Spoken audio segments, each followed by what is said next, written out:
जय श्री कृष्णा। मैं संध्या शर्मा श्री बांके बिहारी जी के चरणों में भक्तों के चरित्र का वर्णन करने जा रही हूँ। आज की कथा है श्री रुक्मांगद जी। परम भागवत महाराज रुक्मांगद अयोध्या के महाराज ऋध्वज के पुत्र थे। ये इक्ष्वाकु वंश में बड़े ही प्रतापी और धर्मात्मा राजा हुए हैं। इनकी संध्यावली नाम की पत्नी थी। उसके गर्भ से राजकुमार धर्मागद का जन्म हुआ। कुमार धर्मागद पिता के समान ही धर्मात्मा और पितृभक्त थे। महाराज रुक्मांगद को एकादशी व्रत का इष्ट था। उन्होंने अपने समस्त राज्य में घोषणा करा दी थी कि जो एकादशी व्रत न करेगा उसे राज्य की ओर से दंड दिया जाएगा। अतः उनके राज्य में छोटे छोटे बच्चे, अति वृद्ध और गर्भिणी स्त्रियों को छोड़कर सभी एकादशी व्रत करते थे। एकादशी व्रत के प्रताप से उनके राज्य में कोई भी यमपुरी को नहीं जाता था। यमराज को बड़ी चिंता हुई। वे प्रजापति भगवान ब्रह्मा के पास गए। यमपुरी के उजाड़ होने का संवाद सुनाया। ब्रह्मा जी ने सोचकर उत्तर दिया, अच्छा, हम इसका कुछ प्रबंध करेंगे। ब्रह्मा जी ने अपनी इच्छा से एक मोहिनी नाम की माया की स्त्री बनाई। उसने प्रतिज्ञा की, मैं महाराज से एकादशी का व्रत छुड़वा दूंगी। ऐसी प्रतिज्ञा करके वह हिमालय के रमणीक प्रदेश में चली गई। इधर महाराज राज्य करते करते थक गए थे। वे अपने पुत्र धर्मांगद को राज्य देकर अपनी रानी को साथ लेकर हिमालय की ओर तप करने चले गए। वे अपने पुत्र को आदेश दे गए। एकादशी के व्रत का नियम इसी प्रकार चलता रहे। पितृभक्त राजकुमार ने पिता की आज्ञा शिरोधार्य की और उसी प्रकार एकादशी का व्रत स्वयं करने लगा एवं समस्त प्रजा के लोगों से भी कराने लगा। महाराज रुक्मांगद जंगल में भी सदा एकादशी का व्रत करते थे। महाराज जहाँ तपस्या करते थे वहाँ एक दिन मोहिनी गई। अपने हाव भाव कटाक्षों द्वारा महाराज को अपने वश में कर लिया। उस मोहिनी ने अपने आप को ब्रह्मा जी की पुत्री बताकर अपनी कुलीनता का भी परिचय दिया। महाराज ने उससे विवाह करने का प्रस्ताव किया। उसने कहा, आप अपने नगर में चलकर मुझसे विवाह कर लें, किंतु शर्त यह है, मैं जो कुछ कहूँगी वही आपको मानना पड़ेगा। महाराज ने मोहवश यह शर्त स्वीकार कर ली। वे मोहिनी को साथ लेकर अपनी राजधानी में लौट आए। उनके धर्मात्मा पुत्र ने विधिवत उनका स्वागत किया।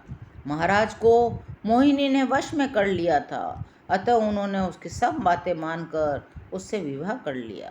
संध्यावली बड़ी ही धर्मपरायणा पतिव्रता थी। वे बड़ी श्रद्धा से महाराज की तथा मोहिनी की सेवा करने लगी। उनके मन में तनिक भी सोतिया डाह नहीं था। महाराज उनके इष्ट देव थे। महाराज जिन्हें मानते हैं वो उनको भी मान्य है। महाराज की जिसमें प्रसन्नता है उसे करने में वे अपना सौभाग्य समझती थी। इतना सब होने पर भी महाराज एकादशी व्रत को सदा नियम पूर्वक करते थे। एकादशी का व्रत उन्होंने नहीं छोड़ा। एक दिन एकादशी आई। महाराज व्रत पर रहे। विधिवत रात्रि जागरण करने को उद्यत हुए। मोहिनी ने कहा, महाराज, मेरी एक बात आपको माननी होगी। महाराज ने कहा, मैं तो तुम्हारी सभी बातों को मानता रहा हूँ, मानूंगा, बताओ कौन सी बात है। मोहिनी ने कहा, मेरी प्रार्थना यही है, आप एकादशी का व्रत न करें, इसी में मेरी प्रसन्नता है। महाराज ये सुनते ही अवाक रह गए। बड़े कष्ट से बोले, मोहिनी, मैं तुम्हारी सभी बातें मान सकता हूँ, सब कुछ कर सकता हूँ, किंतु एकादशी व्रत छोड़ने के लिए मुझसे मत कहो। एकादशी व्रत को छोड़ना मेरे लिए नितांत असंभव है। मोहिनी ने कहा, महाराज, आप एकादशी व्रत रहेंगे तो मैं अभी मर जाऊंगी। मेरी यही इच्छा है, इसे आपको पूरा करना ही होगा। आप मुझसे विवाह के समय ही मेरी बात मानने की प्रतिज्ञा कर चुके हैं। महाराज ने कहा, तुम इसके बदले और जो कुछ भी चाहो मांग लो, बस एकादशी व्रत छोड़ने को मत कहो। तब मोहिनी ने कहा, अच्छा, अपने इकलौते पुत्र का सिर दे दीजिए। महाराज बड़े दुखी हुए। धर्मांगद को जब ये बात मालूम हुई, उन्होंने अपने पिता को बहुत समझाया। इससे बढ़कर सौभाग्य मेरे लिए क्या होगा पिताश्री, आप धर्म संकट से बच जाएंगे, माता की इच्छा पूर्ति होगी। यह शरीर तो कभी न कभी जाना ही है।